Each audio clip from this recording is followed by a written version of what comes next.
الحمدللہ رب العالمین من هو ربنا والصلاة والسلام علی رحمت للعالمین من هو نبینا اما بعد فاعوذ باللہ من الشیطان الرجیم بسم اللہ الرحمن الرحیم۔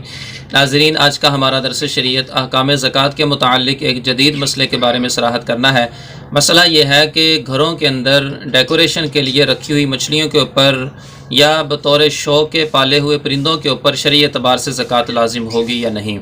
تو اس حوالے سے حکم شرع کے مطابق ان اشیاء کے اوپر زکوٰۃ لازم نہیں ہے، کیونکہ شریعت مطہرہ کی روح سے جن اشیاء کے اوپر زکوٰۃ لازم ہوتی ہے وہ تین طرح کی چیزیں ہیں، ایک سونا چاندی، دوسرا سائمہ جانور اور تیسرا اموال تجارت۔ تو یہ نہ تو سائمہ جانور کی کیٹیگری میں آتے ہیں اور نہ ہی یہ اموال تجارت کے تحت آتے ہیں، کیونکہ ان کو آگے سیل کرنے کے لیے نہیں لیا جاتا بلکہ بطور شو کے اپنے گھروں کے اندر پالا جاتا ہے، تو لہٰذا اس کے اندر جو تجارت کا حکم ہوگا وہ بھی ثابت نہیں ہوگا۔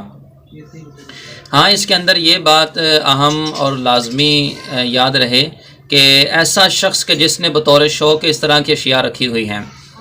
اگر کل کو اس کے اوپر کوئی غربت کا سلسلہ ہوتا ہے، کل کو کوئی مجبوری بنتی ہے، تو وہ کسی اور سے شرعی اعتبار سے سوال کرنے کی اس کو اجازت نہیں ہے۔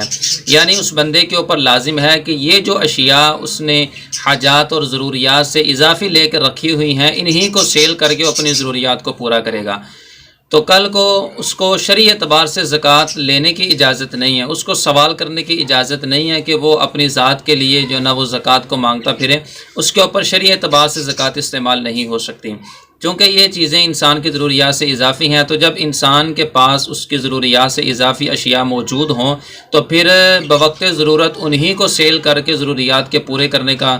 حکم دیا جاتا ہے، اگر زکوٰۃ لینے کی اس کو شرعی اعتبار سے اجازت نہیں ہوتی۔ تو بہرحال خلاصتاً ان اشیاء کے اوپر زکوٰۃ لازم نہیں ہے۔ اللہ تعالی ہم سب کو شریعت مطہرہ کے مطابق عمل کی توفیق عطا فرمائے، آمین بجاہ النبی الامین صلی اللہ علیہ وسلم۔